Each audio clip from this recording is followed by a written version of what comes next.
I'm really proud of how Lynette and Philip organized it, and how Philip is so strong about the protocols and the importance of the prayer, how he circles up the runners and starts off with a prayer. Then they stop at Bear Butte and they pray. I'm really grateful for that kind of teaching, something that they don't learn at school. They might in a Catholic school, but it's a whole different way of praying. In Cheyenne way, when we pray from our heart.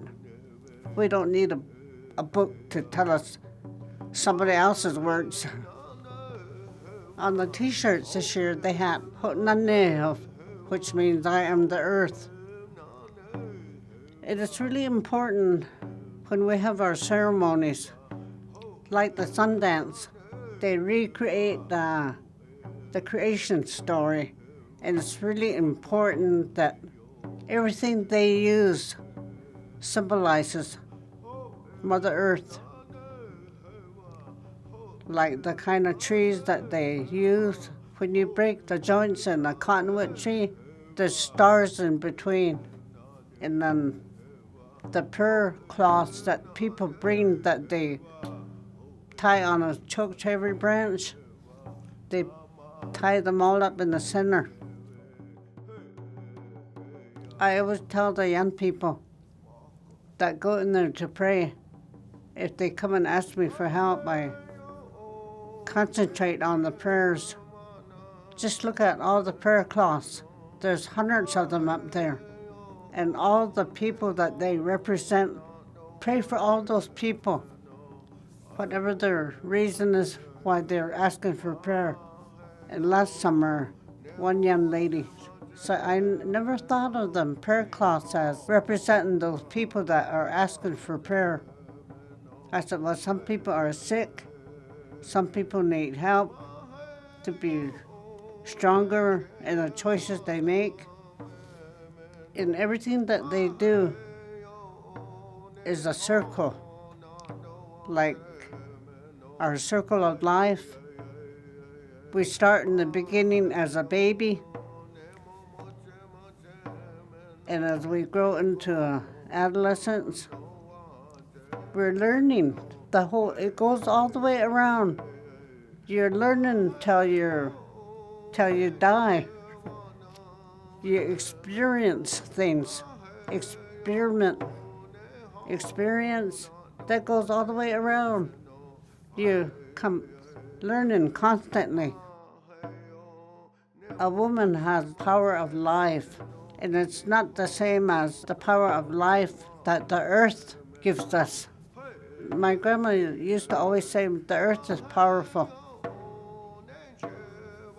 And so is water. Water is part of the earth. Water can make its own way, its own path. It can cut through rocks, it can cut through wood, it even can cut through metal. That's how powerful the water is. But we depend on the water for life. It gives us life. But water also needs life to sustain itself. Sometimes people drown, and that life replenishes the life that it gives us.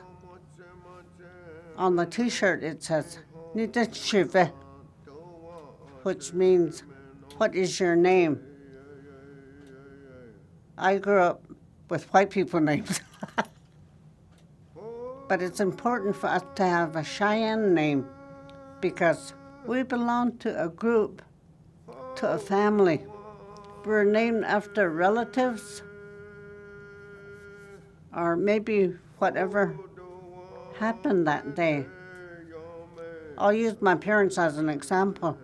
My father, his name is Big Spider, and he was born in Nebraska at North Platte. where there's wolf spiders. And I guess the spiders are all over where he was born. So they named him after the spider. And when the interpreter was putting down their names, he misinterpreted it and wrote it down as Big White Man. My mother used to always tell us, that's not his name. He's not named after white people. His name is Big Spider. She said, don't forget it. Her family grew up along the Missouri River. They used to be farmers over there, and they grew Indian corn. So when the corn tassels out, well, my mother was born in the late spring, and she was named after the Indian corn, red corn tassel woman.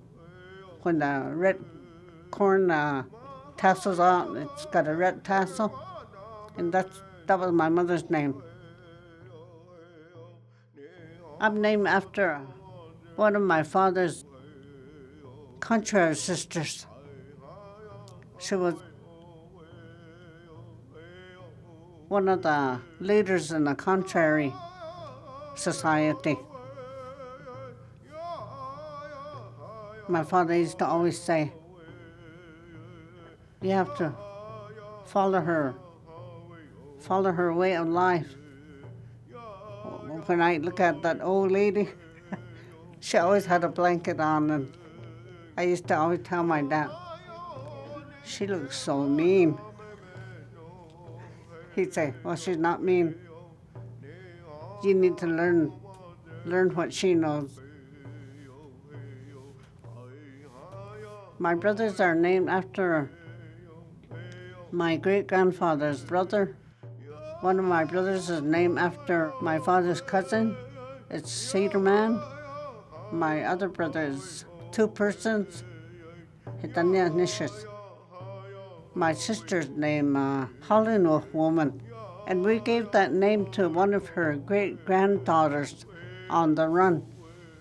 And it's really important to have a Cheyenne name because it's a family. It keeps the family together. But it's not like that today because there's so many distractions and we don't have the cohesiveness that we used to have before. We don't have the closeness or the close family ties that I grew up with, especially the names. I don't remember ever calling any elders by their English name. We always had to call them by their Cheyenne name. I think it was really important for our runners, for the ones that got Cheyenne names. I think it was really important for them to know that they have a Cheyenne name. And after talking with some of them, they were really proud of having a Cheyenne name and who they were named after. One of the boys was telling me, I never ever thought about my great-grandpa. I didn't know I was going to be named after him. He said, I guess I never thought that far back, he said. I said, well, you guys are lucky you have somebody that you're named after.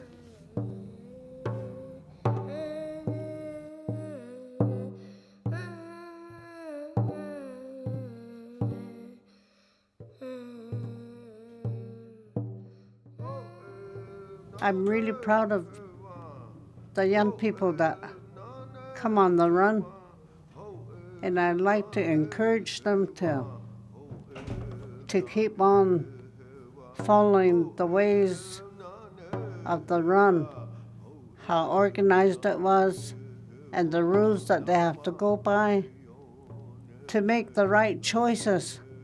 There's always hope, and that's what brought our people home. That's why we're here, because of the belief and the hope that they had that they would be safe one more time to come back to the north. And that's why we're here, because of them, because of their strength and their belief in prayer and working together and being together, helping one another. And that's what the run is all about.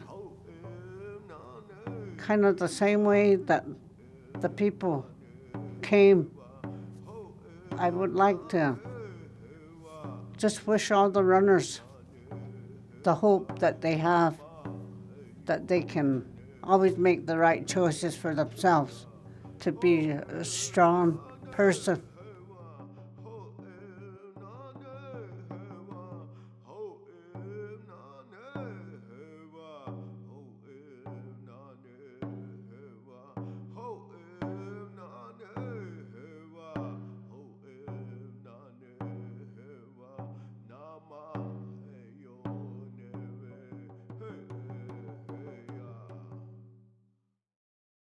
Maako tänne vuosans hinne mio.